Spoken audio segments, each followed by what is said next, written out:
민재야, 그 향은 내가 세상에 태어날 때 내가 처음 만든 향이야. 민재의 눈이 커졌어요. 향수병을 떨어뜨릴 뻔하더니 두 손으로 꽉 잡았습니다. 무슨 말씀이세요? 25년 전 너를 낳고 나서 특별히 조합한 향이야. 세상에서 단 하나뿐인 향이었어. 제 목소리도 떨렸어요. 25년 동안 해보지 못했던 고백이었거든요. 그럼 혹시 민재가 무언가를 깨달은 듯한 표정을 지었어요. 하지만 선뜻 말하지 못하고 망설이고 있었습니다. 민재야, 너는 내 아들이야. 그 순간 민재의 얼굴에서 모든 표정이 사라졌어요. 향수병을 바닥에 내려놓더니 한참 동안 말이 없었습니다. 정말인가요? 응, 방금 DNA 검사 결과도 확인했어. 민재가 떨리는 손으로 핸드폰 화면을 받아들었어요. 99.97%라는 숫자를 보더니 눈물이 흘러내렸습니다. 본격적으로 이야기를 시작하기 전에 영상 제작에 가장 힘이 되는 구독과 좋아요 부탁드리겠습니다. 안녕하세요. 저는 정혜란입니다. 47살 부산 해안가에서 작은 향수 공방을 운영하고 있어요. 바다바람이 불어오는 이 골목길에서 벌써 10년째 하루하루를 버텨내고 있습니다. 남편의 사업이 실패하고 가족이 뿔뿔이 흩어진 뒤 혼자 남겨진 저에게는 이 작은 가게가 전부였거든요. 매일 아침 문을 열고 저녁에 문을 닫는 그 단순한 일상이 저를 지탱해주는 힘이었습니다. 그런데 오늘은 조금 다른 하루가 될 것 같았어요. 글로벌 화장품 기업 루비엘코스에서 향수 협업 프로젝트 면접관으로 초청받았거든요. 처음엔 믿을 수가 없었습니다. 제가 만든 향수가 그런 큰 회사에서 인정받을 만한 수준인지 확신이 서지 않았어요. 그래도 아무래도 이런 기회는 흔하지 않잖아요.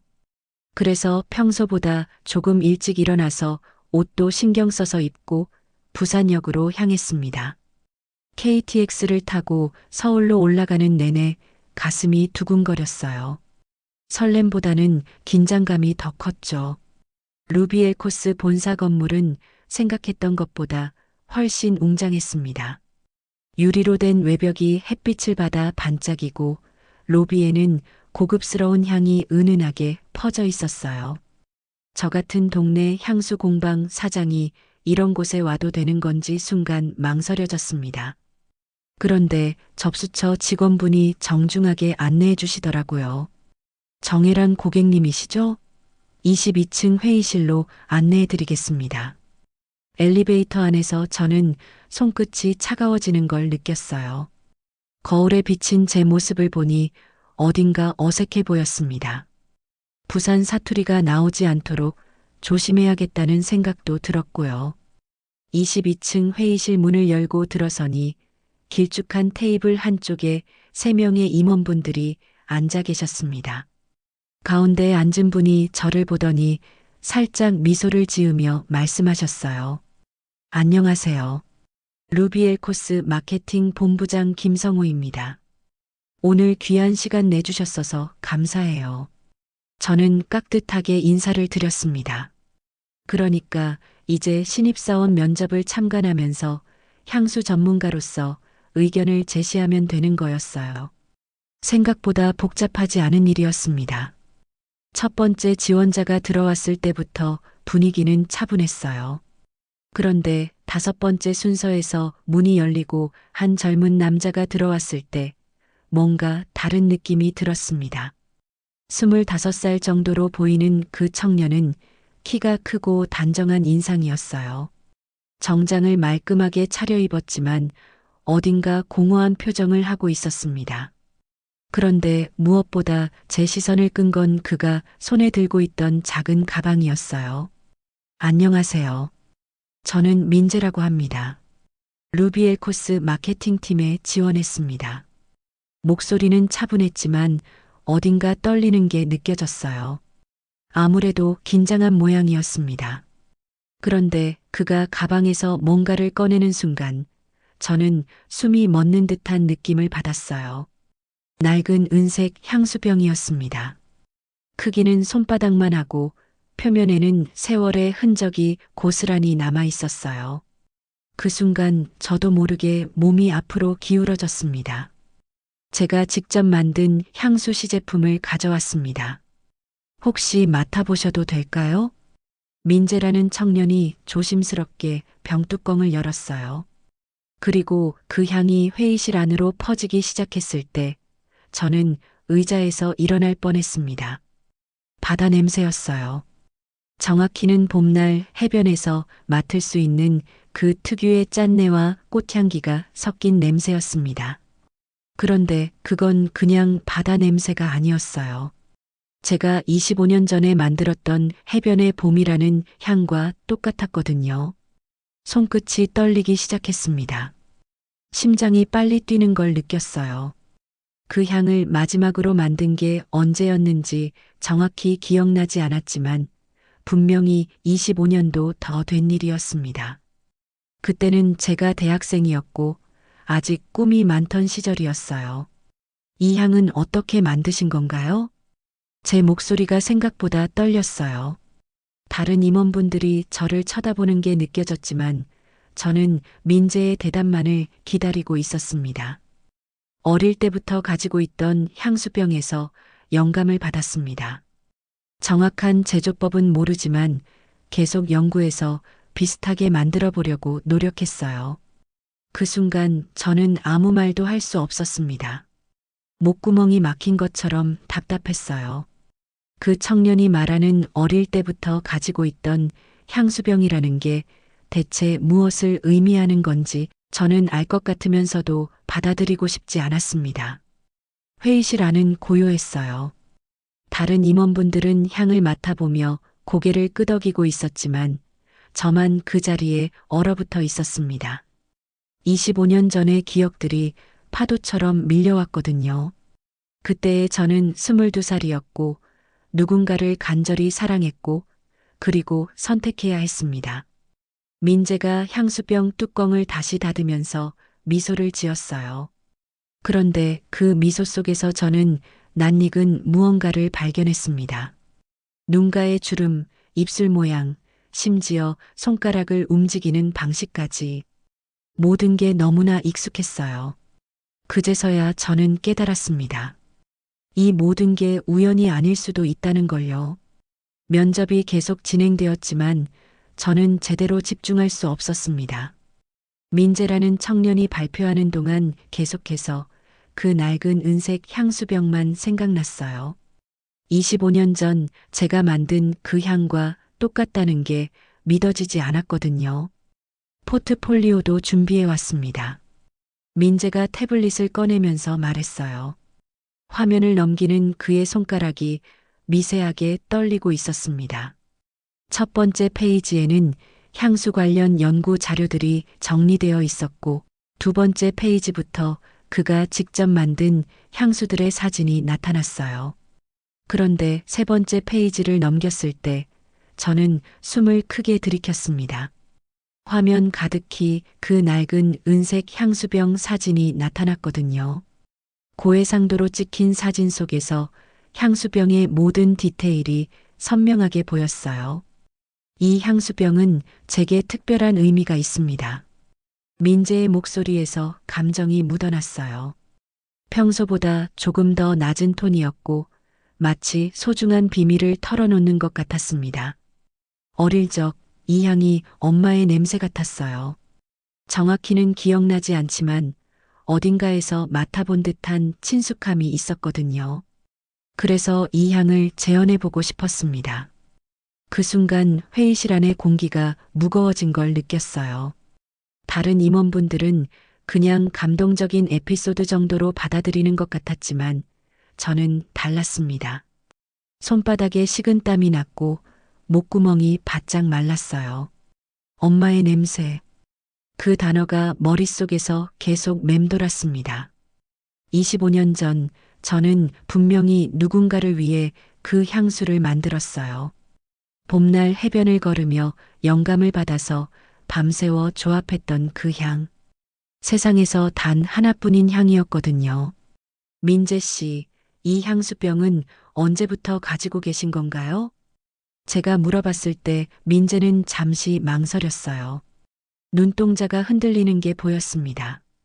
정확히는 모르겠어요.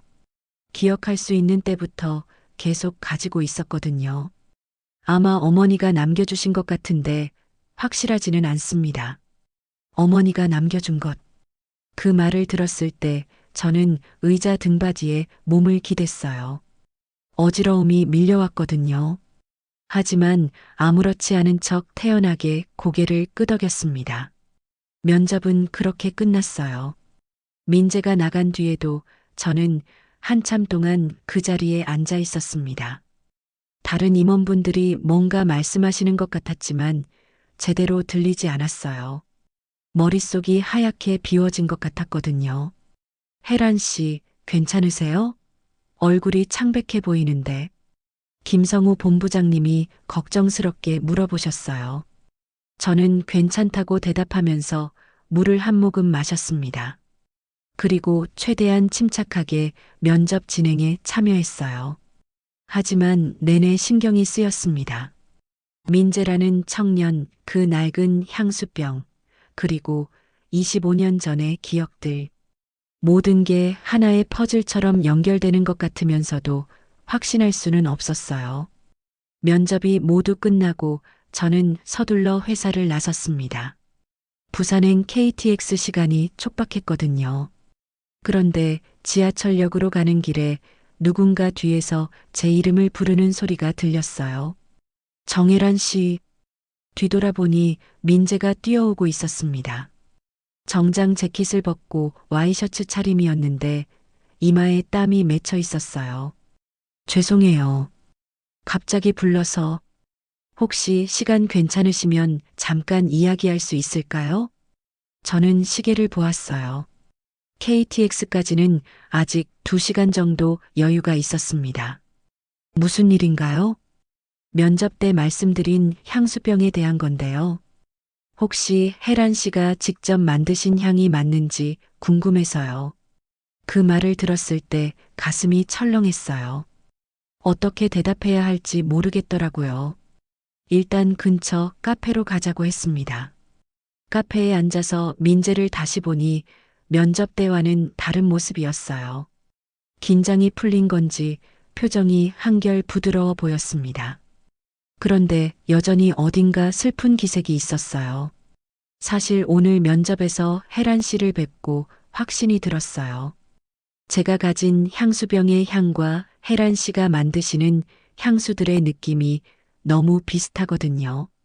민재가 가방에서 그 은색 향수병을 조심스럽게 꺼냈어요. 카페의 따뜻한 조명 아래에서 보니 더 선명하게 보였습니다. 표면의 흠집들, 색이 바랜 부분들, 그리고 뚜껑 부분의 작은 장식들까지. 혹시 이 향을 직접 만드신 분 맞죠? 민재가 조심스럽게 물어봤어요. 저는 향수병을 받아들었습니다. 손에 닿는 순간 25년 전의 기억이 생생하게 되살아났어요. 그때 이 병에 향수를 담으면서 얼마나 설렜는지, 얼마나 행복했는지. 그런데 향수병을 자세히 살펴보다가 저는 깜짝 놀랐어요. 뚜껑 밑부분에 작은 글자가 새겨져 있었거든요. 너무 작아서 지금까지 눈치채지 못했던 것 같았어요. H.R. 제 이니셜이었습니다. HALN. 25년 전 제가 직접 새겨 넣었던 그 글자들. 당시에는 앞으로 만들 향수들마다 제 이니셜을 넣어보자고 생각했었거든요. 하지만 그 이후로는 그런 일이 없었어요. 향수병이 제 손에서 떨어질 뻔했습니다. 민재가 황급히 받아냈어요. 괜찮으세요? 아, 네. 괜찮아요. 저는 최대한 침착하게 대답했지만 목소리가 떨렸어요. 이제 확실해졌거든요. 이 향수병은 분명히 제가 만든 거였어요. 그런데 어떻게 이 청년의 손에 들어온 걸까요? 이 향수병을 언제부터 가지고 계셨다고 하셨죠? 기억할 수 있는 때부터요. 아마 5살 정도부터인 것 같아요. 5살. 그러면 지금으로부터 20년 전쯤이겠네요. 25년 전에 제가 만든 향수병이 20년 전부터 이 청년의 손에 있었다는 얘기였어요. 혹시 어머니에 대한 기억은 있나요? 제가 물어봤을 때 민재의 표정이 어두워졌어요. 거의 없어요. 어릴 때 돌아가셨거든요. 그 이후로는 고아원에서 자랐습니다. 고아원. 그 단어를 들었을 때 저는 커피잔을 내려놓을 수밖에 없었어요. 손이 너무 떨려서 잡고 있을 수 없었거든요. 혜란 씨, 정말 괜찮으세요? 얼굴이 너무 창백해 보여요. 아니에요. 괜찮아요. 그냥 조금 피곤해서 그래요. 하지만 전혀 괜찮지 않았어요. 모든 퍼즐 조각들이 맞춰지기 시작했거든요. 25년 전 제가 만든 향수병, 고아원에서 자란 청년, 그리고 어머니의 냄새라고 표현한 그 향. 혹시 이 청년이 그때 그 아이일까요? 25년 전 제가 선택하지 못했던 그 아이 말이에요. 혹시 생일이 언제인지 물어봐도 될까요? 제 질문에 민재가 고개를 갸우뚱했어요. 왜 그러세요? 그냥 궁금해서요. 4월 15일이에요. 1999년생이고요. 1999년 4월 15일. 그 날짜를 들었을 때 저는 의자에서 일어날 뻔했어요. 제가 기억하는 그 날짜와 정확히 일치했거든요. 25년 전 제가 놓아보낸 아이의 생일과 똑같았어요. 이제 우연이라고 할 수 없었습니다. 이 모든 것들이 하나의 선으로 연결되고 있었어요. 제 앞에 앉아 있는 이 청년이 정말로 그 아이일 가능성이 높아졌거든요. 혜란 씨, 혹시 제가 뭔가 잘못 말씀드린 건 아니죠? 민재가 걱정스럽게 물어봤어요. 저는 고개를 저으며 괜찮다고 했지만 실제로는 머릿속이 완전히 하얗게 되어 있었습니다. 25년 만에 다시 만난 건지 아니면 그냥 우연의 일치인 건지 확신할 수는 없었지만 제 직감은 이미 답을 알고 있었어요. 이건 단순한 우연이 아니었습니다. 카페를 나서면서 저는 뒤돌아보지 않았어요. 그런데 KTX를 타고 부산으로 내려오는 내내 민재의 얼굴이 머릿속에서 사라지지 않았습니다. 그 슬픈 눈빛, 그리고 엄마의 냄새라고 했던 그 말. 부산역에 도착해서 집으로 가는 길에도 계속 그 생각뿐이었어요. 혹시 정말로 그 아이라면 어떻게 해야 할까요? 25년 동안 숨겨왔던 비밀을 이제 말해야 하는 걸까요? 공방 문을 열고 들어서면서 저는 거울에 비친 제 얼굴을 보았어요. 창백하고 불안해 보이는 모습이었습니다. 오늘 하루가 제 인생을 완전히 바꿔놓을 수도 있겠다는 생각이 들었어요. 며칠이 지났지만 민재와의 만남이 머릿속에서 떠나지 않았습니다. 향수 공방에서 일을 하다가도 문득문득 그 청년의 얼굴이 떠올랐어요. 특히 그가 말한 엄마의 냄새라는 표현이 계속 마음에 걸렸거든요. 그러던 중 루비엘 코스에서 연락이 왔어요. 향수 협업 프로젝트가 본격적으로 시작되니 본부 회의에 참석해달라는 내용이었습니다. 첫 번째 회의는 다음 주 화요일 오후 2시였어요.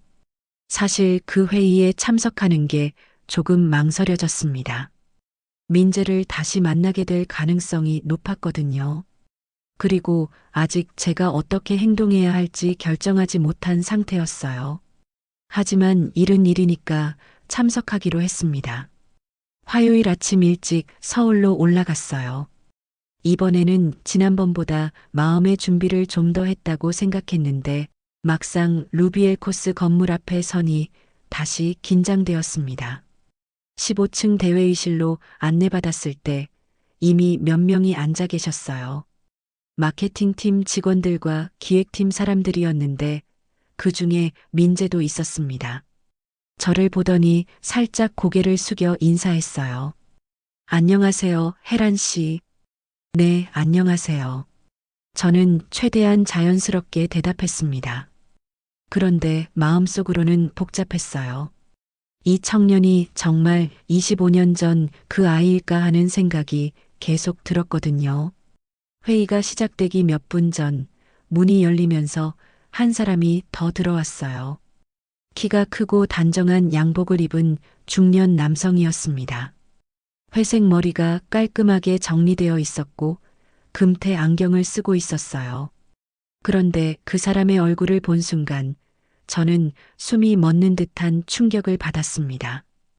25년이라는 세월이 흘렀지만 여전히 알아볼 수 있었거든요. 한유진이었어요. 그는 저를 보더니 잠시 멈칫했습니다. 그리고 곧 평상시와 다름없는 표정으로 돌아갔어요. 마치 저를 처음 보는 사람처럼 자연스럽게 행동했습니다. 안녕하세요. 루비엘코스 부대표 한유진입니다. 목소리는 예전과 똑같았어요. 낮고 안정감 있는 톤이었습니다. 하지만 제게 인사할 때는 다른 사람들보다 조금 더 짧게 했어요. 부산에서 오신 정혜란 씨시죠? 향수 전문가로 유명하시다고 들었습니다. 마치 저를 처음 만나는 것처럼 말했지만 저는 그의 눈빛에서 다른 것을 읽을 수 있었어요. 놀람, 당황, 그리고 약간의 경계심. 분명히 저를 기억하고 있었습니다. 회의는 향수 협업 프로젝트의 전체적인 방향에 대한 논의였어요. 마케팅팀에서 시장 조사 결과를 발표하고 기획팀에서 콘셉트를 제안하는 순서였습니다. 저는 향수 제작 관련 조언을 해주는 역할이었고요. 민재가 마케팅 분석 자료를 발표하고 있었는데 유진이 중간중간 날카로운 질문을 던졌어요. 꽤 까다로운 상사인 것 같았습니다. 민재는 침착하게 대답했지만 긴장하고 있는 게 보였어요. 민재 씨가 제안한 향의 콘셉트는 어떻게 나온 건가요? 유진이 물어봤을 때 민재는 잠시 망설였습니다. 개인적으로 의미 있는 향에서 영감을 받았습니다. 구체적으로 어떤 향인가요? 제가 어릴 때부터 가지고 있던 향수에서요. 그 순간 저는 유진의 표정 변화를 놓치지 않았어요. 미세하게 경직되는 게 보였거든요. 하지만 곧 다시 평상시 표정으로 돌아갔습니다. 회의가 끝나고 사람들이 하나둘 나갈 때 저는 유진에게 다가갔어요. 25년 만의 재회인데 그냥 지나칠 수는 없었거든요. 유진 씨, 잠시 이야기할 수 있을까요? 그는 손목 시계를 보더니 고개를 끄덕였어요. 5분 정도면 가능합니다. 냉담한 말투였어요. 예전에 따뜻했던 유진과는 완전히 다른 사람 같았습니다. 회의실에 저희 둘만 남았을 때 저는 조심스럽게 입을 열었어요. 오랜만이네요. 그렇죠. 정말 오래됐네요. 유진은 서류를 정리하면서 대답했어요. 저를 똑바로 쳐다보지도 않았습니다. 혹시 민재라는 직원에 대해 아는 게 있나요? 그때서야 유진이 고개를 들었어요. 눈빛이 날카로워졌습니다. 왜 그런 걸 묻죠? 그가 가진 향수병에 대한 이야기인데요. 혹시 25년 전에 혜란 씨, 유진이 제 말을 끊었어요. 목소리에 경고의 뉘앙스가 섞여 있었습니다. 과거 이야기는 하지 않는 게 좋겠어요. 지금은 비즈니스 관계니까요. 하지만 저는 포기할 수 없었어요. 너무나 많은 의문점들이 있었거든요. 그 향수병 말이에요. 제가 만든 것 같은데 어떻게 민재가 가지고 있는 걸까요? 유진의 얼굴이 굳어졌어요. 그리고 잠시 침묵이 흘렀습니다. 그건 그냥 시제품일 뿐이야. 갑자기 반말로 바뀐 말투에 저는 깜짝 놀랐어요. 그리고 그 말 속에서 묘한 두려움을 느꼈습니다. 마치 뭔가를 숨기려고 하는 것 같았거든요. 시제품이라고요? 하지만 민재는 어릴 때부터 가지고 있었다고 했는데요. 혜란아, 이번에는 완전히 예전 말투로 돌아갔어요. 하지만 친근함이 아니라 위협적인 느낌이었습니다. 지금 내가 뭘 하려는 건지 모르겠지만 괜한 오해는 하지 않는 게 좋을 거야. 민재는 그냥 우리 회사의 신입사원일 뿐이고 그 향수병도 별거 아닌 물건이야. 그런데 유진의 목소리가 떨리고 있었어요. 평상시에 차분하고 자신감 넘치는 모습과는 달랐습니다. 분명히 뭔가를 숨기고 있었어요. 혹시 유진이 그 아이에 대해 뭔가 알고 있는 거 아닌가요? 제가 직접적으로 물어봤을 때 유진은 서류를 책상에 내려놓았어요. 그리고 저를 똑바로 쳐다봤습니다. 무슨 아이? 25년 전 그 아이 말이에요. 혹시 민재가? 혜란아, 정신 차려. 유진이 날카롭게 말했어요. 25년 전 일은 이미 끝난 거야. 그때 우리가 내린 결정이 최선이었고 지금 와서 그걸 되돌릴 수는 없어. 괜한 상상은 하지 마. 그 말을 들었을 때 저는 확신했어요. 유진이 분명히 뭔가를 알고 있다는 걸요. 그리고 그것을 숨기려고 한다는 것도요. 하지만 만약 정말로 그 아이라면 그 아이는 이미 좋은 가정에 입양됐어. 유진이 단호하게 말했어요. 그런데 그 말 속에서 거짓말을 하고 있다는 느낌을 받았습니다. 입양됐다고요? 하지만 민재는 고아원에서 자랐다고 했는데요. 순간 유진의 얼굴이 창백해졌어요. 제가 이미 민재와 이야기를 나눴다는 걸 깨달은 모양이었습니다. 혜란아, 지금 위험한 생각을 하고 있는 거야. 유진의 목소리에서 위협적인 톤이 더 강해졌어요. 내가 지금 성공적으로 사업하고 있는 거 알고 있어. 루비엘 코스와의 협업도 내게 큰 기회가 될 거고. 그런데 왜 괜한 일로 그 모든 걸 위험에 빠뜨리려고 해? 그제서야 저는 유진의 진짜 의도를 알 수 있었어요. 협박이었습니다. 25년 전의 비밀을 건드리지 말라는 경고였어요. 유진이 뭘 그렇게 두려워하는 건가요? 두려워한다고? 나는 아무것도 두려워하지 않아. 다만 쓸데없는 오해로 모든 사람이 피해를 보는 걸 원하지 않을 뿐이야. 하지만 유진의 눈빛은 완전히 다른 이야기를 하고 있었어요. 분명히 두려워하고 있었습니다. 25년 전의 진실이 밝혀지는 걸 말이에요. 만약 민재가 정말로 그때 그 아이라면 그에게는 진실을 알 권리가 있는 거 아닌가요? 혜란아.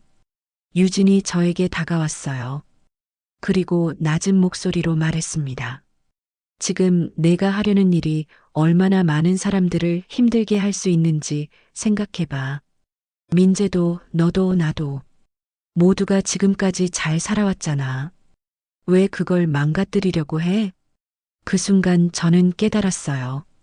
유진이 정말로 뭔가를 숨기고 있다는 걸요. 그리고 그것이 드러나는 걸 극도로 두려워한다는 것도요. 하지만 진실은 언젠가 밝혀지게 되어 있어요. 진실? 유진이 비웃듯 말했어요. 진실이 뭔지 알아? 우리가 25년 전에 최선의 선택을 했다는 거야. 그 아이를 위해서도 우리를 위해서도 말이야. 저는 더 이상 들을 수 없었어요. 유진이 여전히 자신의 선택이 옳았다고 생각하고 있다는 게 믿어지지 않았거든요. 유진이 정말로 그렇게 생각하는 거예요? 당연하지. 그리고 너도 그래야 해. 지금 와서 후회한다고 해서 뭐가 달라지겠어? 회의실을 나서면서 저는 유진의 마지막 말을 곱씹어 봤어요. 그가 말한 후회라는 단어. 혹시 유진도 25년 동안 후회하며 살아온 건 아닐까요? 그래서 더욱 진실을 숨기려고 하는 건 아닐까요? 엘리베이터를 타고 내려가면서 저는 확신했어요. 이 모든 일이 단순한 우연이 아니라는 걸요. 그리고 유진이 뭔가 중요한 사실을 숨기고 있다는 것도요. 부산으로 돌아가는 KTX 안에서 저는 창밖을 바라보며 생각했습니다. 25년 만에 다시 시작된 이 모든 일들. 민재라는 청년, 그 낡은 향수병, 그리고 다시 나타난 유진. 모든 것이 하나의 실로 연결되어 있는 것 같았어요. 하지만 아직 확실한 증거는 없었습니다. 제 추측일 뿐이었어요. 그런데도 마음 한구석에서는 이미 답을 알고 있는 것 같았습니다. 민재가 바로 그때 그 아이라는 걸요.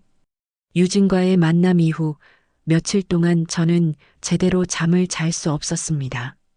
그의 말투에서 느껴진 두려움, 그리고 숨기려는 듯한 태도가 계속 머릿속을 맴돌았어요. 분명히 뭔가 중요한 사실을 감추고 있었습니다. 그래서 다시 서울로 올라가기로 했어요. 이번에는 루비엘코스 회사가 아니라 다른 곳을 알아보려고 했습니다. 25년 전 일과 관련된 어떤 단서라도 찾을 수 있을까 해서요.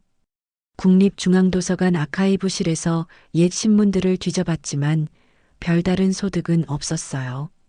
그러다가 문득 생각난 곳이 있었습니다.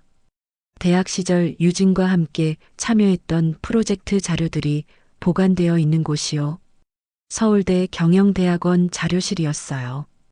25년 전 저희가 졸업 프로젝트로 화장품 기업 분석을 했었거든요. 그때 유진이 관련 업계로 진출하겠다고 했던 기억이 났습니다. 자료실 관리사무소에서 확인해 보니 옛 졸업 프로젝트 자료들이 아직 보관되어 있다고 했어요. 동문이라는 걸 확인한 후 열람 허가를 받을 수 있었습니다. 지하자료 보관실로 내려가니 오래된 종이 냄새가 코끝을 스쳤어요. 형광등 불빛 아래 무수히 많은 박스들이 줄지어 있었습니다.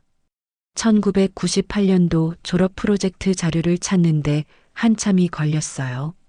박스를 열어보니 당시 학생들이 제출한 프로젝트 보고서들이 정리되어 있었습니다. 유진의 이름이 적힌 파일을 찾아 열어봤어요. 화장품 산업 전망에 대한 분석 자료였는데 그 안에 여러 가지 부록 자료들이 끼워져 있었습니다. 그런데 파일을 넘기다가 이상한 서류 하나를 발견했어요. 다른 프로젝트 자료들과는 성격이 다른 공문서 같은 것이었습니다. 자세히 보니 출생보호 서류였어요. 서류 상단에는 서울시 아동복지센터라는 도장이 찍혀 있었고 날짜는 1999년 4월이었습니다. 그리고 보호자 란에는 한유진이라는 이름이 적혀 있었어요. 제 손이 떨리기 시작했습니다. 이게 뭘 의미하는 건지 어렴풋이 알 것 같았거든요. 서류 내용을 자세히 읽어봤어요. 1999년 4월 15일 출생, 남아, 보호자 미상, 남아. 그 단어를 봤을 때 저는 의자에 주저앉을 뻔했어요. 25년 전 제가 낳은 아이는 분명히 딸이었거든요. 산부인과에서 직접 확인했던 기억이 생생했습니다.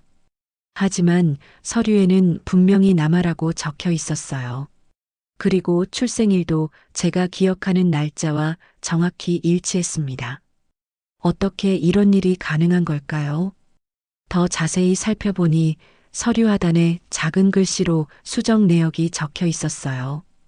1차 기록 여아, 2차 수정 남아. 그리고 수정 날짜는 출생 신고 일주일 후였습니다. 의도적으로 성별이 바뀐 거였어요. 누군가 기록을 조작한 것이었습니다. 그리고 그 서류가 유진의 프로젝트 파일에 들어있다는 것도 우연이 아닐 거였어요. 저는 서류를 다시 한번 꼼꼼히 살펴봤습니다. 보호자 미상이라고 되어 있지만 실제로는 유진이 모든 절차를 처리했다는 걸 알 수 있었어요. 서류 곳곳에 그의 서명이 있었거든요. 그제서야 모든 퍼즐이 맞춰지기 시작했습니다. 25년 전 유진은 저에게 아이가 딸이라고 거짓말을 했어요. 그리고 좋은 가정에 입양 보냈다고도 했고요. 하지만 실제로는 아들이었고 고아원에 보내진 것이었습니다. 왜 그랬을까요? 왜 성별까지 속여가며 저를 속인 걸까요? 아마도 제가 아이를 찾으려고 할 때를 대비해서였을 거예요. 딸을 찾는다고 하면 아들인 그 아이는 절대 찾을 수 없으니까요. 서류를 복사해서 가져나왔을 때 저는 완전히 무너진 상태였어요. 25년 동안 믿어왔던 모든 것이 거짓이었다는 걸 알게 된 거였거든요. 제 딸이라고 생각했던 아이는 사실 아들이었고 지금 제 앞에 나타난 민재가 바로 그 아이일 가능성이 높았어요. 집으로 돌아가는 길에 저는 아무 생각도 할 수 없었습니다. 머릿속이 하얗게 비워진 것 같았어요. KTX 안에서 창밖을 바라보며 25년 전 일들을 떠올려 봤지만 모든 기억이 왜곡되어 있는 것 같았습니다. 부산에 도착해서 공방으로 가는 길에도 발걸음이 무거웠어요.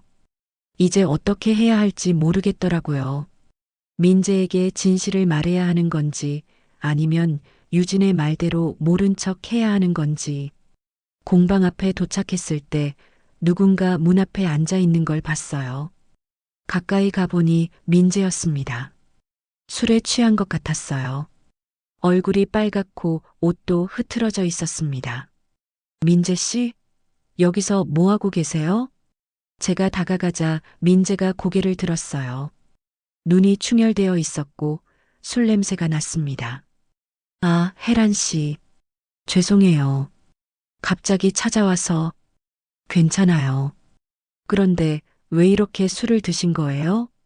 민재가 벽에 기대며 말했어요. 오늘 회사에서 힘든 일이 있었어요.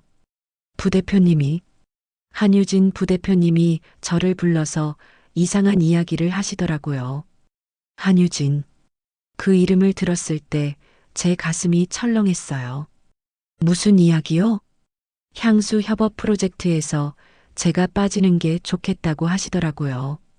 별다른 이유도 말씀 안 해주시고 그냥 다른 업무를 맡으라고. 유진이 민재를 프로젝트에서 빼려고 하고 있었어요. 아마 저와 민재가 접촉하는 걸 막으려는 의도인 것 같았습니다. 그래서 술을 드신 거예요? 그것도 있지만 사실 다른 이유가 더 커요. 민재가 주머니에서 그 낡은 향수병을 꺼냈어요. 가로등 불빛에 반짝이는 은색 표면이 보였습니다. 면접 때 이상했어요. 혜란 씨를 처음 뵀는데 그 향이 너무 익숙했거든요.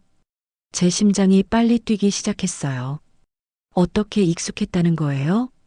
꿈에서 맡아본 것 같은 냄새였어요.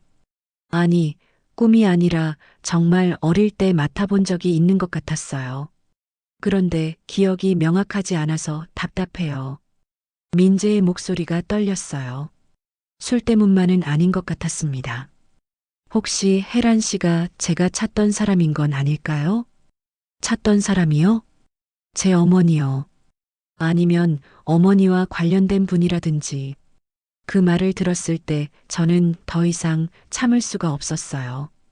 가슴이 터질 것 같았거든요. 25년 동안 숨겨왔던 비밀이 이렇게 드러나려고 하는 거였어요. 민재 씨, 일단 안으로 들어가요. 밖에서 이야기하기엔 추워요. 공방 문을 열고 민재를 안으로 데려왔어요. 그리고 따뜻한 차를 끓여서 건네줬습니다. 민재는 차를 마시면서 조금씩 정신을 차리는 것 같았어요. 죄송해요. 술 취해서 이상한 말 했죠? 아니에요. 전혀 이상하지 않아요. 저는 민재를 바라보며 25년 전을 떠올렸어요. 갓 태어났을 때의 그 작은 얼굴, 그리고 제가 직접 만든 향수를 담아 함께 보낸 그 은색병. 민재 씨, 혹시 고아원에서 자랄 때 뭔가 특별한 물건을 가지고 있었나요? 이 향수병이요. 고아원 원장님이 제가 들어왔을 때 가지고 있던 거라고 하시더라고요. 그래서 계속 간직하고 있었어요. 제가 만든 향수병이 정말로 그 아이와 함께 고아원에 갔던 거였어요. 유진이 아이를 버릴 때도 그 병만은 함께 보낸 것 같았습니다. 그 향수병이 민재 씨에게는 유일한 어머니의 흔적인 거네요. 네. 그래서 더 소중해요. 비록 어머니가 누구인지 모르지만 이 향만큼은 진짜 어머니의 냄새라고 믿고 있거든요. 민재의 말을 들으며 저는 울음이 나올 것 같았어요. 25년 동안 제 아이가 그렇게 살아왔다는 게 너무 가슴 아팠거든요. 그리고 그 모든 진실을 숨긴 유진에 대한 분노도 치밀어 올랐습니다. 하지만 아직 확실하지 않았어요. 추측일 뿐이었습니다. 민재에게 섣불리 말했다가 잘못되면 더 큰 상처를 줄 수도 있었거든요. 민재 씨, 오늘은 늦었으니까 일단 집에 가서 쉬세요. 술도 깨고요. 네, 죄송해요. 갑자기 찾아와서 이상한 이야기까지 하고. 괜찮아요. 언제든지 오세요. 민재가 나간 후 저는 한참 동안 그 자리에 앉아 있었어요. 오늘 발견한 출생보호 서류와 민재의 말들이 머릿속에서 정리되지 않았거든요. 하지만 한 가지는 확실했어요. 이 모든 일이 우연이 아니라는 것. 그리고 25년 전 유진이 저에게 한 거짓말들이 이제야 하나씩 밝혀지고 있다는 것. 거울에 비친 제 얼굴을 보니 완전히 지쳐 보였어요. 하지만 동시에 뭔가 결심한 듯한 표정이기도 했습니다. 이제 더 이상 숨길 수 없다는 걸 알았거든요. 진실을 밝혀야 할 때가 온 것 같았어요. 밤늦게까지 잠이 오지 않았습니다. 창밖으로 바다소리가 들려왔지만 평소처럼 마음을 진정시켜주지 못했어요. 25년 만에 다시 시작된 이 모든 일들을 어떻게 해결해야 할지, 그리고 민재에게 어떻게 진실을 말해야 할지 생각하느라 머리가 복잡했습니다. 그날 밤 잠들지 못하고 뒤척이다가 저는 서랍 깊숙이 숨겨둔 낡은 다이어리를 꺼냈습니다. 25년 동안 한 번도 펼쳐보지 않았던 그 책 속에는 대학 시절의 기억들이 고스란히 남아 있었어요. 1998년 11월 15일. 그날의 일기를 읽으며 25년 전 그 순간이 생생하게 되살아났습니다. 대학교 뒷산 단풍이 유난히 아름다웠던 가을이었어요.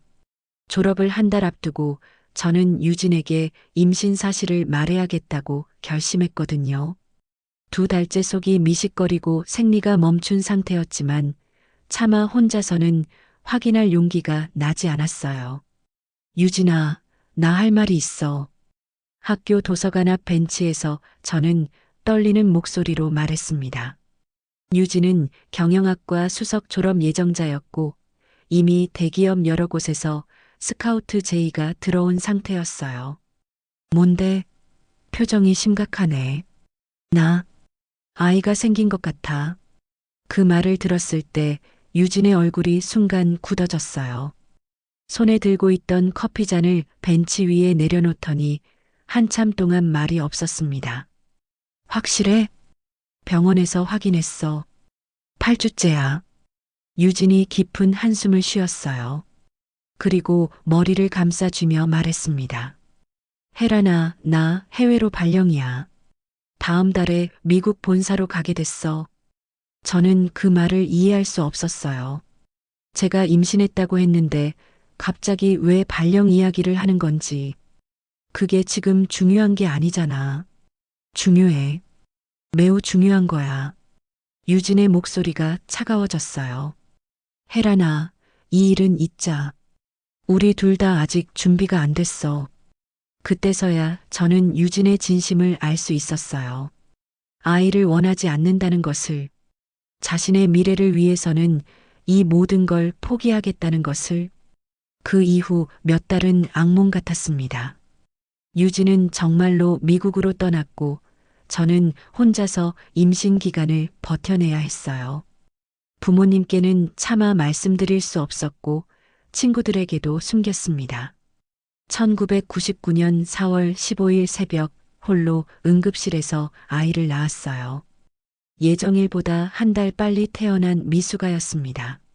작고 여린 몸으로 인큐베이터 안에 누워있는 그 아이를 보면서 저는 울었어요. 딸이에요. 건강하게 잘 자랄 거예요. 간호사가 말해줬을 때 저는 안도했습니다. 딸, 제 딸이 세상에 태어난 거였어요.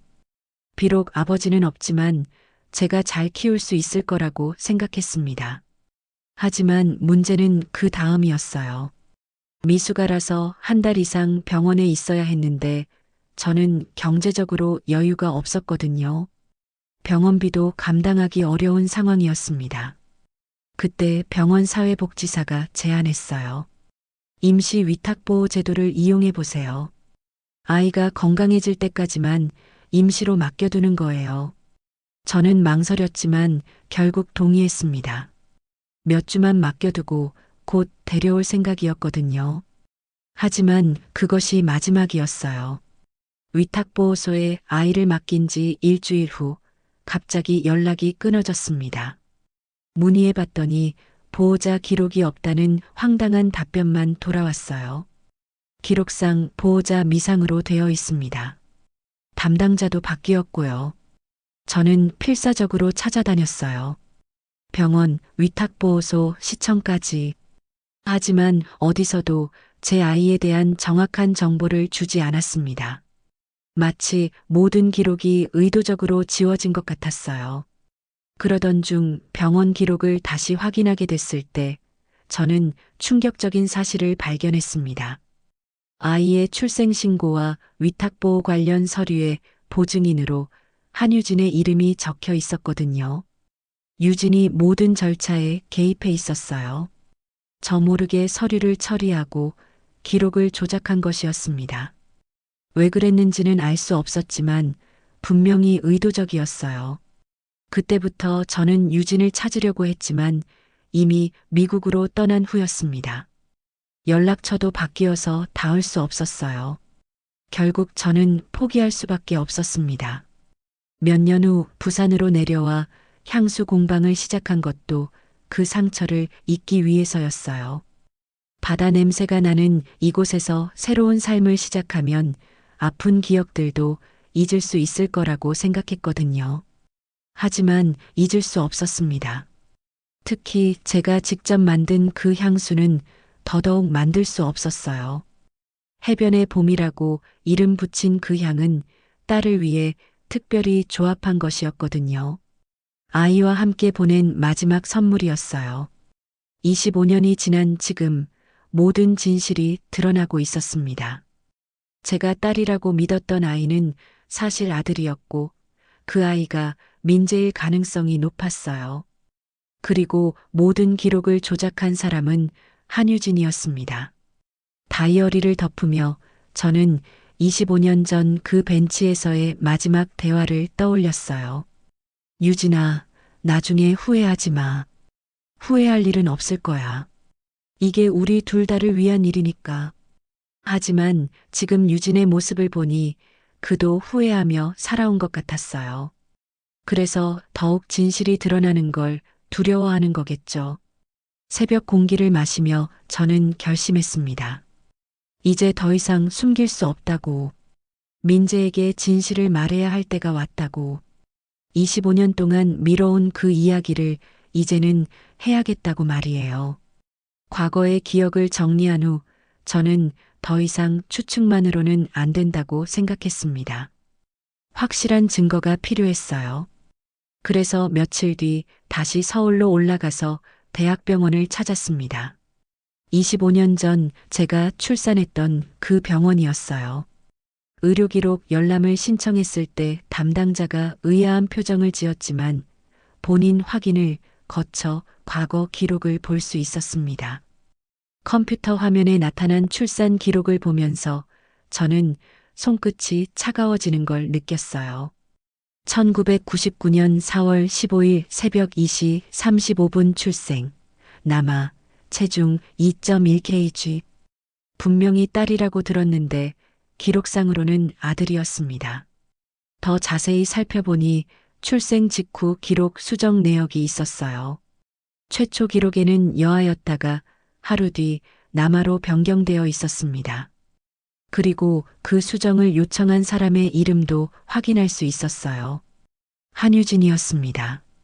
담당 의사 선생님도 그때 이를 기억하고 계셨어요.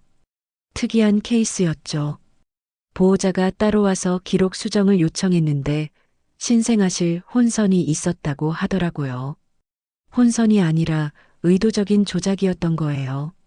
유진이 저를 속이기 위해 성별까지 바꿔버린 것이었습니다.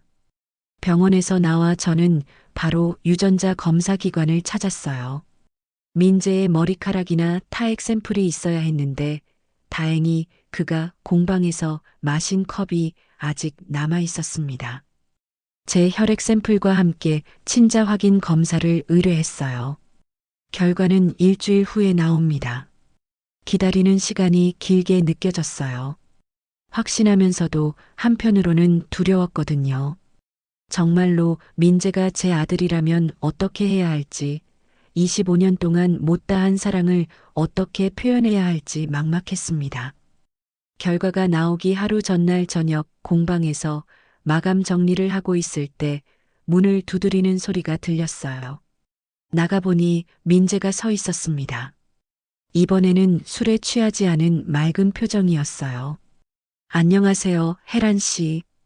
혹시 시간 괜찮으시면 잠깐 이야기할 수 있을까요? 물론이죠. 들어오세요. 민재가 공방 안으로 들어와 둘러보더니 감탄했어요. 정말 좋은 향이 나네요. 여러 가지 향수들이 조화롭게 섞여 있는 것 같아요. 고마워요.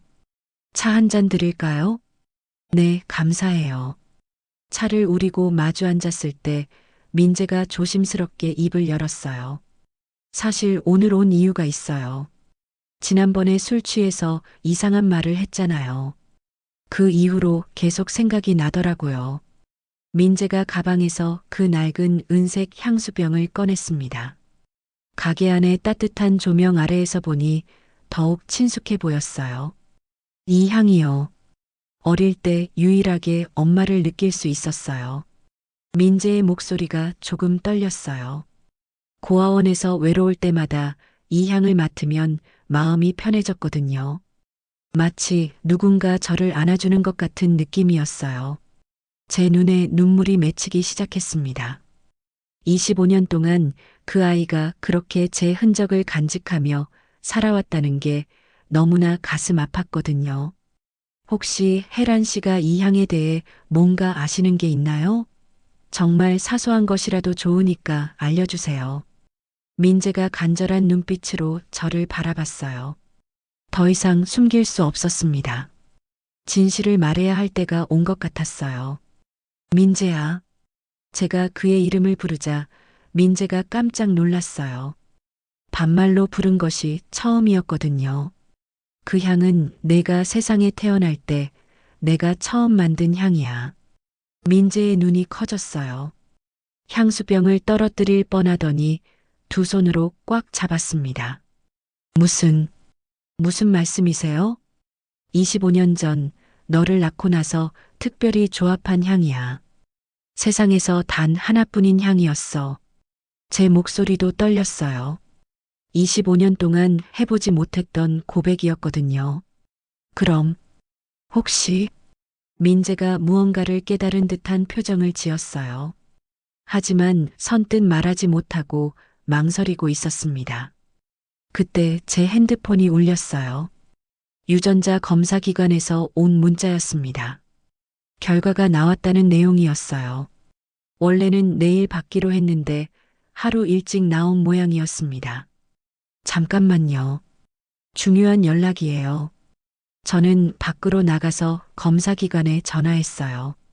결과 확인 가능하신가요? 이메일로 보내드릴게요. 스마트폰으로 이메일을 확인했을 때 제 심장이 멎는 줄 알았어요. 화면에 큰 글씨로 DNA 일치율 99.97%라고 적혀 있었거든요. 친자 관계가 확실하다는 뜻이었습니다. 공방 안으로 돌아갔을 때 민재는 여전히 향수병을 들고 있었어요. 제가 들어오자 불안한 표정으로 쳐다봤습니다. 혜란 씨, 혹시 제가 생각하는 게 맞는 건가요? 저는 민재 앞에 앉으며 조심스럽게 말했어요. 민재야, 너는 내 아들이야. 그 순간 민재의 얼굴에서 모든 표정이 사라졌어요. 향수병을 바닥에 내려놓더니 한참 동안 말이 없었습니다. 정말인가요? 응. 방금 DNA 검사 결과도 확인했어. 제가 핸드폰 화면을 보여주자 민재가 떨리는 손으로 받아들었어요. 99.97%라는 숫자를 보더니 눈물이 흘러내렸습니다. 그럼 왜 25년 동안 너를 찾고 있었어. 하지만 기록이 조작되어 있어서 찾을 수 없었던 거야. 기록이 조작되어 있었다고요? 응. 누군가 의도적으로 내 출생 기록을 바꿔놨어. 그래서 내가 딸을 찾는다고 해도 절대 너를 찾을 수 없게 한 거지. 민재가 고개를 들어 저를 바라봤어요. 눈물로 젖은 얼굴이었지만 뭔가 깨달은 듯한 표정이었습니다. 혹시 제 아버지가 누구인지도 아세요? 그 질문을 받았을 때 저는 잠시 망설였어요. 유진에 대한 이야기를 해야 할지 말아야 할지 고민되었거든요. 왜 갑자기 그런 걸 물어봐? 회사에서 한유진 부대표님이 저를 이상하게 대하시거든요. 마치 저를 아는 것 같은데 모르는 척 하시는 것 같아요. 민재가 직감적으로 눈치챈 모양이었어요. 저는 깊은 숨을 쉬고 대답했습니다. 너를 세상에서 제일 먼저 안아준 사람. 그 사람이야. 어머니가 제일 먼저 안아주신 거 아닌가요? 내가 너를 낳고 기절했을 때 대신 너를 안아준 사람이 있었어. 그 사람이 내 아버지야. 민재의 얼굴이 점점 굳어졌어요. 모든 퍼즐이 맞춰지고 있는 것 같았습니다. 그럼 한유진 부대표님이 응, 내 아버지야. 그 순간 민재가 의자에서 일어났어요. 분노와 충격이 뒤섞인 표정이었습니다. 그분이 제 아버지라고요? 그럼 왜 저를 버린 거예요? 왜 25년 동안 모른 척한 거예요? 저는 민재의 어깨를 잡으며 말했어요. 진정해. 그 이야기는 길어. 천천히 설명해 줄게. 하지만 민재는 이미 너무 흥분한 상태였어요. 25년 동안 궁금했던 모든 것들이 한순간에 밝혀지면서 감정이 폭발한 것 같았습니다. 어머니는 25년 동안 저를 찾으셨는데 그 사람은 같은 회사에서 일하면서도 모른 척 했다는 거잖아요. 민재의 목소리가 점점 높아졌어요. 저는 그를 진정시키려고 했지만 쉽지 않았습니다. 25년 만에 이루어진 모자 상봉. 하지만 기쁨보다는 분노와 혼란이 더 컸어요. 이제 정말로 모든 진실과 마주해야 할 때가 온 것 같았습니다. 민재에게 모든 진실을 말한 후 며칠 동안 저는 어떻게 해야 할지 고민했습니다. 25년 동안 숨겨진 진실이 드러났지만 이제 유진과 직접 대면해야 한다는 부담감이 컸어요. 민재는 그 이후로 회사에 나가지 않았습니다. 충격이 너무 컸던 모양이에요. 매일 공방에 와서 저와 함께 시간을 보내면서 25년 동안 못다한 이야기들을 나눴어요. 어머니, 정말 25년 동안 저를 찾으셨어요? 당연하지. 하루도 너를 잊은 적이 없었어. 그런데 왜 그 사람은? 아버지는 저를 버린 거예요? 민재가 유진을 아버지라고 부르는 걸 들으니 가슴이 복잡했어요. 혈연상으로는 아버지가 맞지만 25년 동안 아버지 역할을 하지 않았던 사람이었거든요. 그 사람 나름대로는 이유가 있었을 거야. 하지만 그 이유가 무엇이든 내 기록을 조작한 건 용서할 수 없어. 저는 결심했어요. 유진을 직접 만나서 모든 걸 따져 묻기로 했습니다. 25년 동안 미뤄온 대화를 이제는 해야 할 때가 온 거였어요. 루비엘코스 본사에 전화를 걸어 유진과의 면담을 요청했어요. 처음에는 거절당했지만 민재에 관한 중요한 이야기가 있다고 하니 결국 시간을 내주더라고요. 서울로 올라가는 KTX 안에서 저는 25년 전부터 지금까지의 모든 증거들을 정리했어요. 출생보호 서류, DNA 검사 결과, 병원 기록 수정 내역까지 더 이상 변명할 수 없도록 완벽하게 준비했습니다. 루비엘코스 본사 부대표실에 들어갔을 때 유진은 창밖을 바라보고 있었어요. 25년이 지났지만 여전히 단정한 모습이었습니다. 하지만 예전보다 훨씬 지쳐 보였어요. 앉아. 유진이 돌아보며 말했어요. 목소리에서 피로감이 느껴졌습니다. 오늘 무슨 일로 왔는지 대충 짐작은가. 그럼 이야기가 빠르겠네. 저는 가방에서 서류들을 꺼내 책상 위에 놓았어요. 유진의 얼굴이 점점 굳어졌습니다. 이게 뭐야? 25년 전 내가 조작한 모든 기록들이야. 민재의 출생신고부터 위탁보호 서류까지. 유진이 서류들을 하나씩 살펴보더니 깊은 한숨을 쉬었어요. 어떻게 이런 걸 다 찾아냈어? 25년 동안 포기하지 않고 찾았으니까. 저는 의자에 앉으며 유진을 똑바로 바라봤어요. 왜 그랬어? 왜 아이의 성별까지 바꿔가며 나를 속인 거야? 혜란아, 대답해. 왜 내 아들을 남의 아이로 만든 거야? 유진이 책상에 앉더니 머리를 감추어요. 한참 동안 침묵이 흘렀습니다. 그때는 그게 최선이라고 생각했어. 누구를 위한 최선이었는데? 너를 위해서도 나를 위해서도.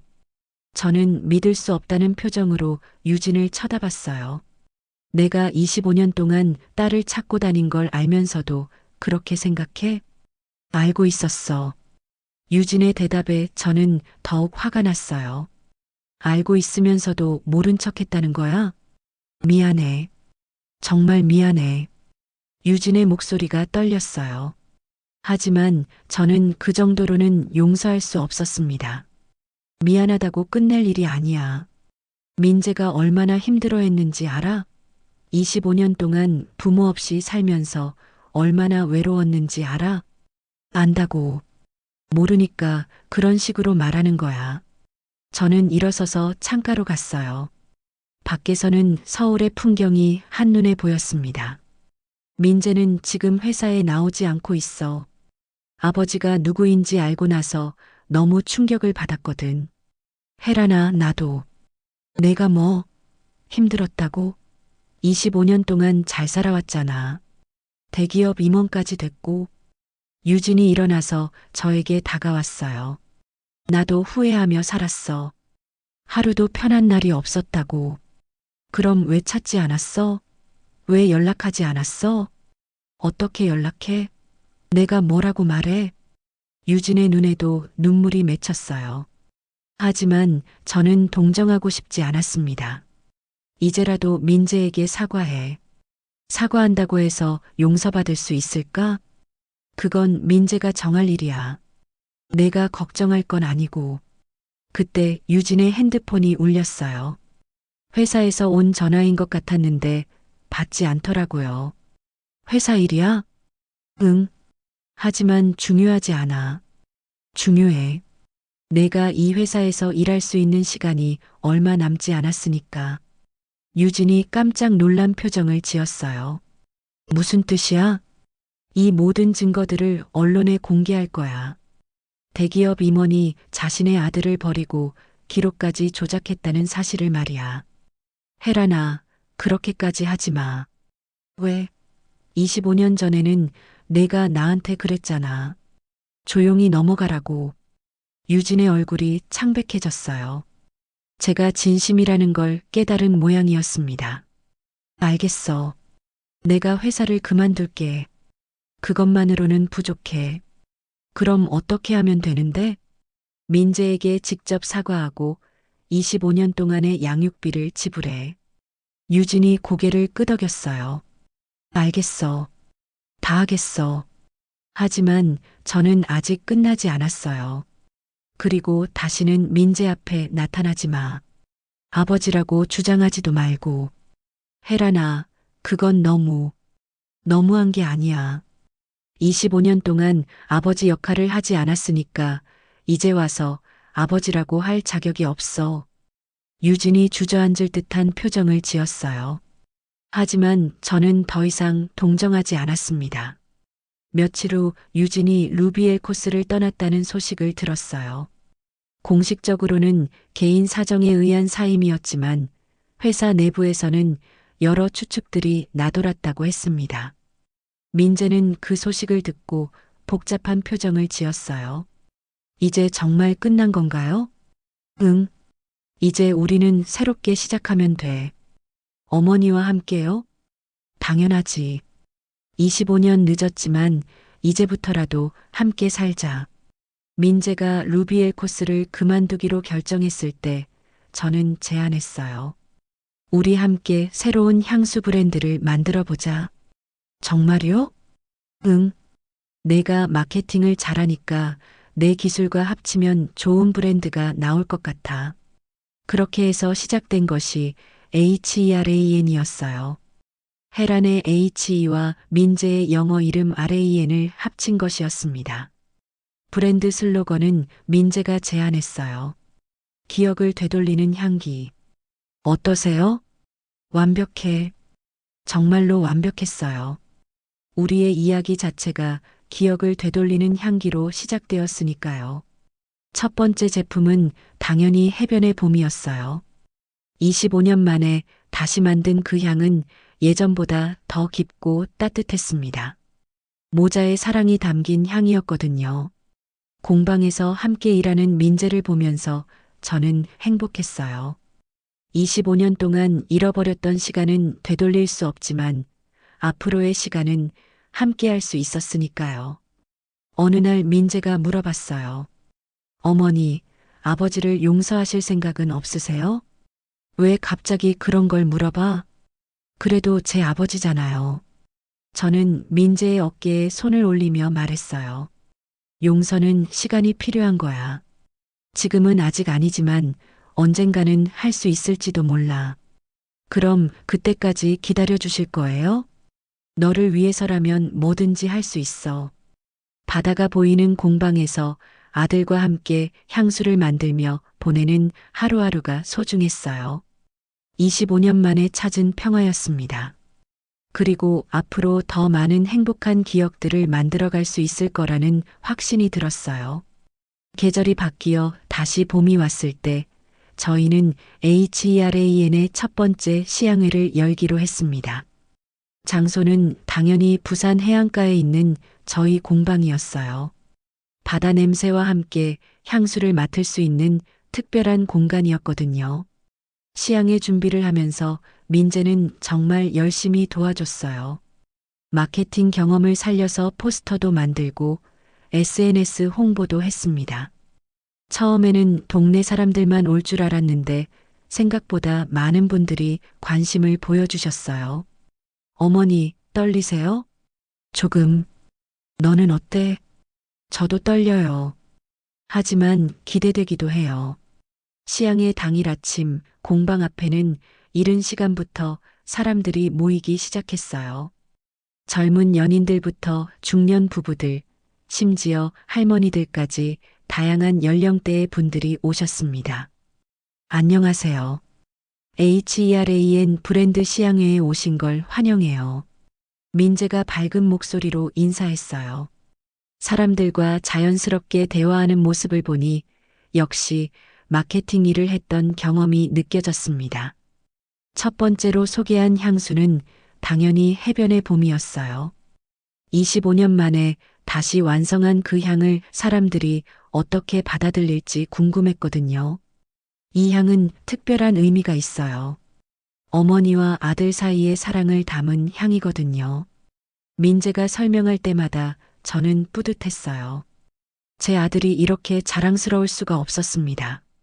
사람들의 반응은 생각보다 훨씬 좋았어요. 특히 해변의 봄 향을 맡은 분들이 감탄사를 연발했습니다. 정말 바다 냄새가 나면서도 따뜻해요. 어딘가 그리운 느낌이 들어요. 아이를 안고 있는 것 같은 포근함이 있네요. 그런 반응들을 들으며 저는 25년 전 처음 이 향을 만들었을 때의 마음을 떠올렸어요. 갓 태어난 아이를 위해 온 마음을 다해 조합했던 그 밤들. 시향회가 한창 진행되고 있을 때 사람들 사이에 섞여 있던 한 노신사가 눈에 띄었어요. 다른 사람들과는 달리 혼자 조용히 향수들을 맡아보고 있었습니다. 모자를 깊이 눌러 쓰고 있어서 얼굴이 잘 보이지 않았어요. 그분이 해변의 봄 향수 앞에서 특히 오래 머물렀어요. 향을 맡더니 잠시 눈을 감고 무언가를 생각하는 것 같았습니다. 그리고 조용히 한 병을 구입하고는 사람들에게 섞여 사라졌어요. 뭔가 낯익은 뒷모습이었지만 확실하지는 않았습니다. 하지만 마음 한구석에서는 누구인지 알 것 같았어요. 시향회가 끝나갈 무렵 민재가 마지막 향수를 소개했어요. 이번에는 저희가 새롭게 개발한 향수를 소개해 드릴게요. 아직 정식 출시 전이라 시향회에서만 만나보실 수 있어요. 새로운 향수병을 들어 올렸을 때 사람들이 관심 있게 지켜봤어요. 민재가 뚜껑을 열자 공방 안에 은은한 향이 퍼졌습니다. 그 향은 해변의 봄보다 더 깊고 성숙한 느낌이었어요. 바다의 짠내에 꽃향기가 어우러져 있으면서도 어딘가 희망적인 느낌이 들었습니다. 이 향은 어떤 의미인가요? 한 분이 질문하셨을 때 민재가 저를 바라봤어요. 제가 직접 설명해 달라는 눈빛이었습니다. 이 향은 새로운 시작을 의미해요. 아무리 오랜 시간이 지나고 상처가 있어도 다시 시작할 수 있다는 희망을 담았거든요. 사람들이 고개를 끄덕이며 들어주셨어요. 그리고 그 향을 맡은 분들의 표정에서 공감을 읽을 수 있었습니다. 시향회가 모두 끝나고 사람들이 하나둘 돌아간 후 저와 민재는 공방 앞 벤치에 앉아 바다를 바라봤어요. 석양이 바다 위로 내려앉고 있었습니다. 어머니, 오늘 정말 성공적이었어요. 그러게. 생각보다 많은 분들이 와주셨네. 그 새로운 향수 이름은 뭘로 하실 거예요? 민재가 궁금한 듯 물어봤어요. 저는 바다를 바라보며 잠시 생각했습니다. 25년 전 잃어버렸던 것을 되찾은 지금, 이 향수에는 어떤 이름이 어울릴까요? 바다의 봄 다시 피어나다. 와, 정말 좋은 이름이에요. 민재가 환한 웃음을 지었어요. 그 웃음을 보면서 저는 정말로 모든 것이 새롭게 시작되고 있다는 걸 느꼈습니다. 어머니, 25년 동안 정말 힘드셨죠? 힘들었지. 하지만 지금 생각해보니 그 시간도 의미가 있었던 것 같아. 어떤 의미요? 너를 더 간절히 그리워할 수 있었고, 지금 이 순간을 더 소중하게 여길 수 있게 됐으니까. 민재가 제 손을 잡았어요.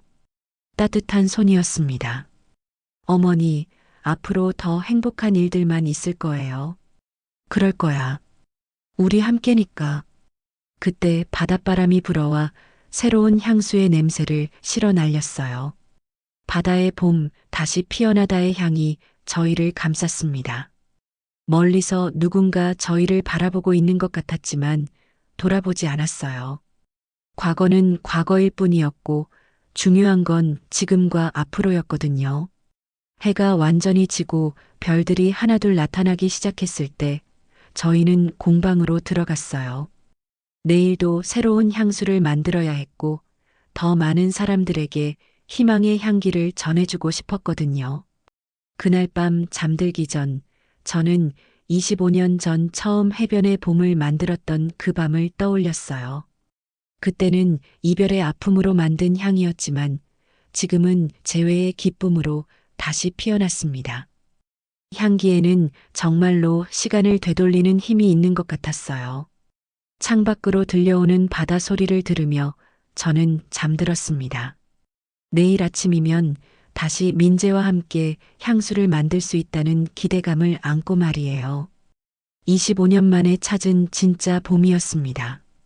그럼 오늘 이야기는 여기까지입니다. 영상을 시청해주신 모든 분들 고맙습니다. 저는 AI 나레이션 손세은이었습니다. 구독과 좋아요 부탁드립니다. 감사합니다.